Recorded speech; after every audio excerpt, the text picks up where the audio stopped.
Hello, it's me and Miss Jones here and welcome back to my channel. In today's video I'm going to be talking about a few mistakes that I made in my PGCE year, and hopefully this will help you recognise if perhaps you're making these same mistakes. Now, I'm calling these mistakes, but these are probably things that aren't necessarily bad things.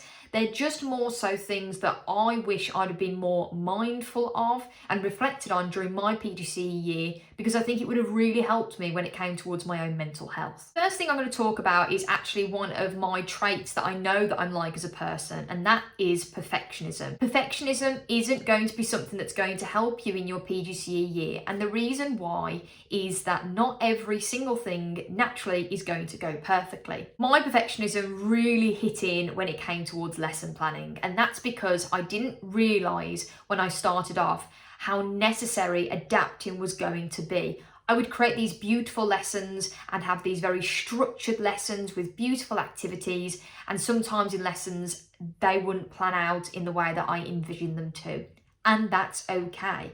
So perfectionism is something that I think I should have been more mindful of, considering the journey I was going to go on during my PGCE year. The next thing that I'm going to talk about, and it's actually something that I discuss even now, and it's something that I'm quite firm with, and that's the concept that in order to be a better teacher, in order to learn more, in order to develop more, you need to be staying in late or coming in really, really early, a combination of the two or one or the other every single day. And that is not the case. The only purpose for me of staying in late or coming in a lot earlier than what I need to is that if I specifically need to get things done. Sometimes staying in late is actually really counterproductive for me, because actually I used to get home really late and I'd actually be exhausted, and actually I'd be thinking that the stuff that I stayed in late for, how necessary was it? Now, of course, there are going to be circumstances where you are going to need to stay in late after school. Those might be things like I've already said, meetings, parents' evenings, open evenings, and those things are of course necessary. It might be that you want to stay in late to get resources completed, planning sorted, things sorted for your next day.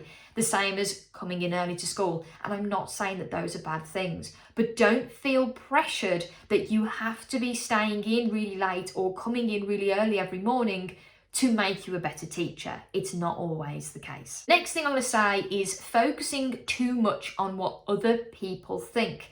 So I think I was quite conscious of what potentially the pupils thought within the classroom, not necessarily whether they liked me, but I was too caught up in what are their opinions on this lesson? What are their opinions on this lesson?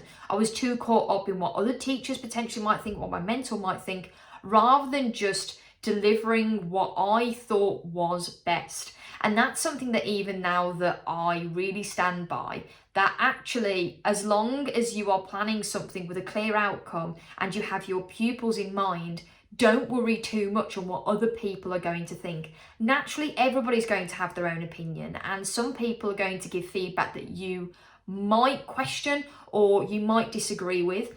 But again, it's based upon the individual, and sometimes that feedback is going to be useful. Opinions can be useful, but don't be too worried and too focused on what the other opinions of other people are going to be, rather than just trusting your own self. Now, this is something that I did a lot in my PGCE year and actually in my NQT year, and that was spending a lot of my holiday time on work. I know, based upon the subject that I teach and the curriculum, that some half terms are going to be more chaotic than others. That does not mean, however, I'm going to spend every single day from the moment I wake up to the moment that I go to sleep focusing on work, because you're not giving yourself a rest. I know for myself that each of my half terms are usually spent planning, getting things ahead, and potentially marking things to get ahead of the game. And these are usually markings of things that are bigger projects. It might be coursework or mock papers. But don't feel the pressure that, again, you've got to spend all your time in your holidays just focusing on work. Make sure to rest, because if you go into the next half term without resting, you're going to feel it. Another thing that I wasn't always the best in doing, and this might have come down to perhaps maybe confidence when I first started off my PGCE year, is not being honest, especially if there were moments when I was struggling. Now, of course, the PGCE year is going to be a challenge. But what I mean by this is that sometimes there were certain concepts that I was really struggling with, and I was not really asking for help or support. Your mentor, your fellow teachers are there to help you along this journey. If you're not honest with yourself or with them, you're actually not going to get the most out of the experience that you could do. They're not going to be offended as well, and they're not going to judge you anymore by asking for help. Actually, as a mentor or as a fellow teacher, it allows us to really register how you're feeling, how you're getting on, and actually help your teaching practice develop, rather than you feeling like you can't talk to anybody about it. This next one actually connects pretty much to the last one, but during my PGCE year, and this is something that I noticed definitely within the first term, that I was receiving a lot of feedback and I was taking it on board. I was consciously thinking about, right, how can I do to progress? How can I improve myself within these skills? But I wasn't always asking again for more support or more guidance towards how I could actually do this. Don't feel like you can't ask your mentor or fellow teacher that, what would a good one look like? Waggle. What could I do in order to improve this skill? What would you suggest? Is there another teacher that I could go and observe to see some advice that I could maybe develop, or some advice that I could maybe seek out for? And the last thing, which is more of a personal perspective, but actually during my PGCE year, I know a lot of other fellow trainees felt the same way, is that I was knocking myself down a lot personally. I was starting to question myself. I was starting to question my own confidence. Am I capable of doing it? What if I'm not going to be a good teacher? What if this is never going to work out?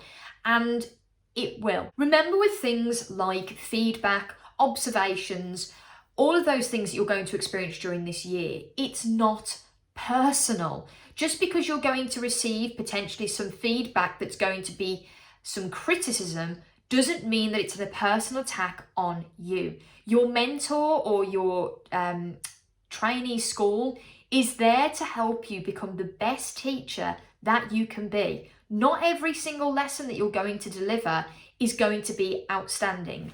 One of the things that I always say to myself now, and I strongly believe, is that I believe, and some people might disagree, I think it's harder to be consistently good apart from having a few times that you are outstanding.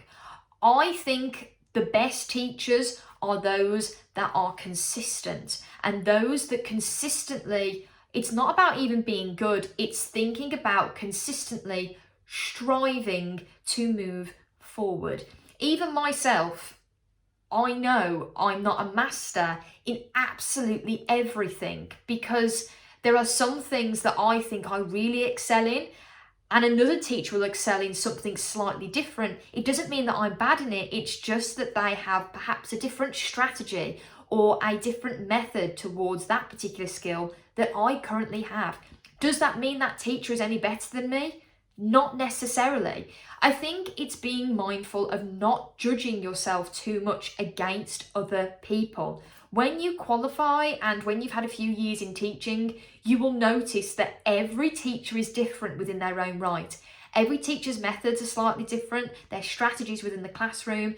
So don't feel like you've constantly got to judge yourself based upon, am I doing the right thing that this person wants me to do? Am I potentially not a good enough teacher because I don't deliver lessons in the same way that this teacher does? No mentor is going to be expecting you to be a carbon copy of them. What they want to see is you progress in your own teaching style and you develop your own confidence. So remember, this journey, any feedback that you're going to receive, and especially when it's criticism, because you're going to receive positive feedback, but let's be honest, you are going to receive targets, you are going to receive criticism whereby you can improve from it. Just see it as a way to improve. Don't see it as a personal thing, because I know that's something that I did. Those are a few mistakes that I made during my PGCE year. A lot of these mistakes actually had an impact upon my mental health, and very much back to that last point, the way that I viewed myself. It's okay that if you find yourself, like I did, making a few of these mistakes or experiencing a few of these yourself. This video is more the purpose of being informative and just letting you know that what you might be feeling during your PGCE year is completely normal. I hope you found today's video useful. If you do have any questions or anything that you are worried about yourselves, please pop in the comment box below. Thank you very much for watching, and I'll see you next time. Goodbye.